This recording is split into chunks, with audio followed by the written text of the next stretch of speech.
This is Chapter 9 of Ghost of Spirit Bear. That evening, Cole told his mother he wanted to drop charges against Keith. "You're making a huge mistake," she argued. "It's what I need to do," Cole insisted. He told her of his visit to the hospital. "Do you remember when Garvey said I should try fighting with my heart? Are you sure this is what he meant?" Cole wasn't sure of anything, but it seemed right. He nodded. "Okay then, let's go. I'll get the car keys," she said. As Cole had figured, the police tried to talk him out of dropping charges. "We need people to stand up and fight," the sergeant argued. "That's all thugs understand." "I am fighting, in my own way." "You're chickening out," the sergeant insisted. Cole didn't know how to explain to the officer that it had taken far more courage to visit Keith in the hospital than to file charges or fight him with fists. A huge weight lifted off his shoulders as he walked from the police station. It was the first time in his life that he felt he had really won a fight. Not by controlling Keith, but by controlling his own reaction. This was what Garvey had been talking about. Cole rode home with his mother, lost in thought. He had always assumed that when two people fought, someone needed to lose. But today, nobody had lost. Cole realized he had done more than make it hard. Cole realized he had done more than make it hard for Keith to be an enemy. By preserving Keith's dignity, he had also saved his own. It was a week before Keith returned to school, his cheeks and nose still bandaged. Cole spotted him in the hallway and approached him. "How are you doing?" he asked. Distrust showed in Keith's eyes. "How does it look like I'm doing?" "Man, you really crashed hard," Cole said. "Are you okay?" "It hurts to talk and I have trouble breathing. Does that make you happy?" "I didn't want you hurt," Cole said. He could see Keith struggling with his emotions. "Thanks for dropping the charges," Keith said. "Why did you do that? And why did you help me when I crashed and then come to see me in the hospital?" Cole shrugged. "To show you I wasn't a jerk." Keith stared down at his shoes. "I'm the one who's been a jerk." The bell rang. "We better get going," Cole said, feeling the world lift from his shoulders. Cole felt good to be sorting some things out for himself, but Minneapolis Central High still simmered with fear and anger. Tensions ran high, and each morning the Bulldogs' pedestal was tagged with new gang symbols. Many students feared coming to school. Cole wondered how long it would be before something boiled over. His answer came all too soon. That weekend the school was vandalized. Windows were broken and paint was sprayed on the front doors. After school on Monday, Cole was waiting patiently for Peter near the front entrance. Students milled around, talking and waiting for rides. When Peter didn't show, Cole returned inside. From the hallway, he spotted a commotion in the main office. Peter's parents were there, along with Miss Kennedy and the school nurse, all crowding around someone in a chair. Cole ran in to find Peter, sitting bent over, clothes torn and face bruised and swollen. "What happened?" he cried. Peter's father turned and gave Cole a shove. "Get away from our son!" Cole backed away and watched as Peter was helped to his feet and led, limping, from the office. His lip was cut and his eye was swollen, nearly closed. "What happened?" Cole asked the secretary. "He was attacked in one of the bathrooms. Somebody turned out the lights and beat him up." Cole thought he might vomit. Peter had worked so hard and come so far. He didn't deserve this. Cole felt responsible. Stomach churning, he walked from the school and wandered aimlessly. He wished he was on a spaceship leaving Earth, never to return. When he finally got home, Cole skipped eating and told his mother he didn't feel good. He spent the evening lying on his bed, staring at the ceiling. The next morning at school, word of Peter getting beat up was overshadowed by news that one of the students had committed suicide by taking a bunch of drugs. It turned out to be the girl who'd been called the slut the first day of school, the one Cole had helped when was hassled in the cafeteria. Her mother had found a note beside her bed saying she couldn't take being picked on anymore. Talk of the suicide spread like wildfire. Cole walked the halls feeling numb. First the vandalism, then Peter's beating, and now this. His eyes filled with tears. It was crazy, so crazy. Suicide hadn't killed the girl. The kids who tormented her were the real killers. After school, Cole returned home and called Peter's house. When there was no answer, he tried calling Garvey. As the phone rang and rang, Cole squeezed the handset harder. "Come on, don't they give parole officers answering machines?"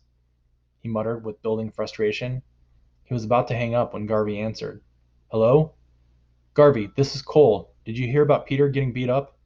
"No, what happened?" Cole tried to keep his voice from shaking. "Someone turned the lights out in the bathroom and beat him up really bad." "How is he now?"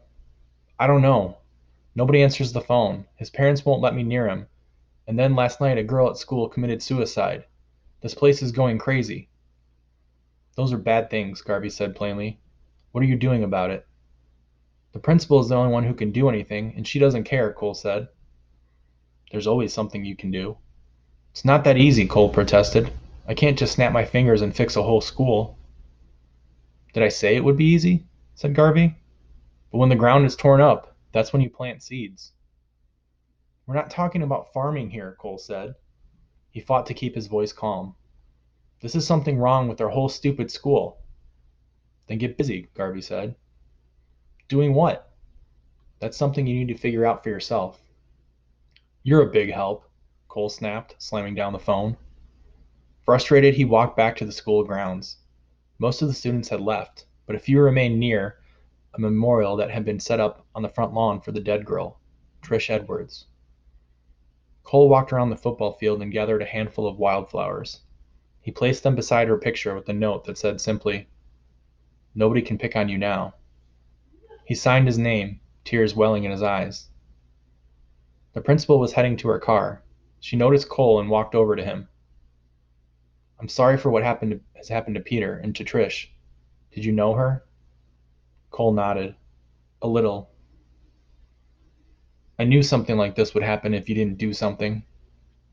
Miss Kennedy pressed a fist against her lips and blinked back tears. "I can't bring Trish back, but I am doing something." Her voice shook as she continued. "I was so worried about my job, about pleasing parents, teachers, and the superintendent, the school board members. All along, I should have been more concerned about the students." "What are you doing?"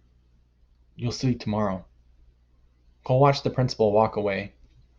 She looked tired, but she walked in a determined way that Cole had not noticed before. The next morning, an assembly was called for the first period. Cole knew something was up.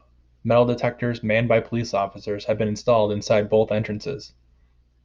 On his way to the gym, Cole spotted Peter, who kept glancing around fearfully as he walked. His face was still swollen and bruised. Cole ran up to him. "Are you okay?" he asked, surprised to see Peter back in school. "No," Peter said without looking up. "I want to go back to the island where nobody can ever pick on me again." "I want that myself," Cole said. They entered the gym to find half a dozen police officers patrolling the bleachers. Teachers who usually ignored all the shouting, shoving, and hitting were warning students who acted up. "What is this, a drug bust?" one student shouted. Miss Kennedy stepped up to the microphone. At first, she made no effort to quiet the students. She just stood and watched the chaos. Finally, she tapped on the microphone and called out, "Okay, listen up, everyone." "Shut up, you old witch," a boy behind Cole shouted. There was scattered laughter. A teacher motioned for the student to come down from the bleachers. "Go screw yourself," the boy shouted, loudly enough to be heard across the gym. Immediately, a police officer came over, reaching for the handcuffs. "Come down now or you will be arrested," he shouted. Surprised, the boy came down. He flashed a peace sign and grinned as he was led from the gym to prove he wasn't afraid. Cole guessed he was probably wetting his pants. "Okay," Miss Kennedy said. "Who else would like to leave at this time?" An uneasy hush fell over the gym. The principal continued, "This week we had a suicide, an assault on a student, and major vandalism." Miss Kennedy stopped and pointed at a girl who was grabbing another student's hair. An officer stepped in and led the girl away. "What you just witnessed was assault," said the principal, "and that girl will be charged. If you shoved, kicked, or slapped a stranger downtown, you would be guilty of assault. The law does not change just because you are in a school." "I don't want to hear anyone say, 'I only teased someone a little bit.' If you stab somebody a little or a lot, Either way, you've stabbed him. She let the words sink in and then continued. The biggest lie ever told to you is that sticks and stones may break your bones, but words will never harm you. This week, words killed one of your classmates. Words can be weapons, and beginning today, no student will speak to or touch any other student in a way that demeans, threatens, hurts, or causes even the slightest fear or intimidation. If you do, you're guilty of assault. As of today, this school has zero tolerance, and zero means zero. Hey Hitler, what happened to free speech? Yelled a student from the middle of the bleachers. As he was led away, the principal held up her hand. Let's talk about free speech. The Constitution of America, contrary to your belief, does not permit hate speech. Free speech is the freedom of responsible speech. Cole looked across the bleachers. Most kids were listening, but a few continued to yawn, talk, or harass others. The principal studied the students. You're probably wondering about the police officers.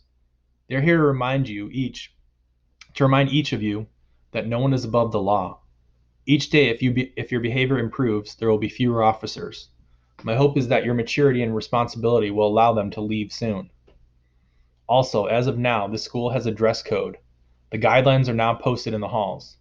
Using gestures, colors, or symbols to intimidate others will no longer be allowed. Tomorrow, no student will be permitted in the school if he or she is not following those rules. Students, and education is money in your pockets. You let somebody rob you of that. You are letting them steal money from you. Now, unless there are questions, the gym will be dismissed one section at a time, beginning on the east side. There will be no standing until your section is called. Anyone who shouts will be detained. The principal removed her glasses in thought and then stepped back to the microphone. Students, she said, hiring more police officers or passing more rules isn't a solution for what happened here. I challenge each of you to ask yourself what you personally might have done to contribute to this week's senseless tragedies. How could you have helped prevent them? Each of us carries blame, including me.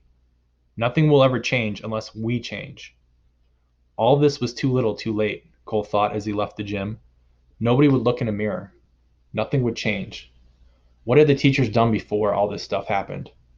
What had anybody done?